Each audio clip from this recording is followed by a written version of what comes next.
আসসালামু আলাইকুম বন্ধুরা, আজকে চলে এলাম বিরিয়ানির আয়োজন করতে। পাতিল দিয়ে গেছি, এখন তেল দেওয়া হচ্ছে। দেখুন অসাধারণভাবে রান্না হবে, সাথেই থাকুন। এখন হচ্ছে লবণগুলো দেওয়া হচ্ছে, দেখুন খুব সুন্দরভাবে তেলগুলো ফুটতেছে। দেখুন তারপরে পেঁয়াজ কুচি দেওয়া হচ্ছে, এরকম ধাপে ধাপে সব কিছুই দেওয়া হবে, সাথেই থাকুন। এটি চস দেওয়া হলো, টমেটোর চসটা।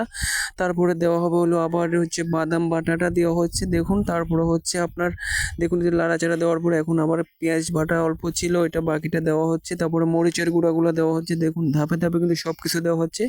বিরিয়ানি মশলা ওটাও দেওয়া হয়ে গেল। তারপর আমি একটু নাড়াচাড়া দিলাম, নাড়াচাড়া না দিলে তো আর হয় না। তারপরে ফ্রাই করা মাংসগুলো দেওয়া হবে। এখন দেখুন সাথেই থাকুন। এই যে মাংসগুলো দেওয়া হচ্ছে, দেওয়ার পরে একটু নাড়াচাড়া দিচ্ছি। নাড়াচাড়া দেওয়ার পরে তখন দেখুন রংটা কি হয়ে গেছে। দেখুন এখন দেখবেন কালারটা অসাধারণ হয়ে যাবে। এই যে দেখুন এখানে আবার টক দই রেডি করা হচ্ছে। দেখুন টক দইগুলোও দেওয়া হবে ওখানে বিরিয়ানির সাথে। দেখুন এখানে সিদ্ধ করা আলুগুলোও দেওয়া হয়ে গেছে। আলুগুলো বড় বড় টুকরা করে দিয়ে নাড়াচাড়া দেওয়া হচ্ছে। তারপরে হচ্ছে দেওয়া টক দইটাও দেওয়া হয়ে গেল বন্ধুরা। দেখুন সাথেই থাকুন। টক দইতে দেওয়ার পরে দেখুন অসাধারণ কালার চলে আসছে। এখন হচ্ছে চালগুলো দেওয়া হচ্ছে, পোলাওর চালগুলা।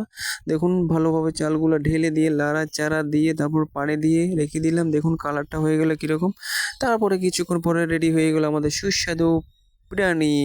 দেখুন তারপরে পরিবেশন করা হচ্ছে বাচ্চাদেরকে আগে। তো সবার সম্পূর্ণ ভিডিওটা কেমন লাগছে অবশ্যই কমেন্টের মাধ্যমে জানাবেন। ধন্যবাদ।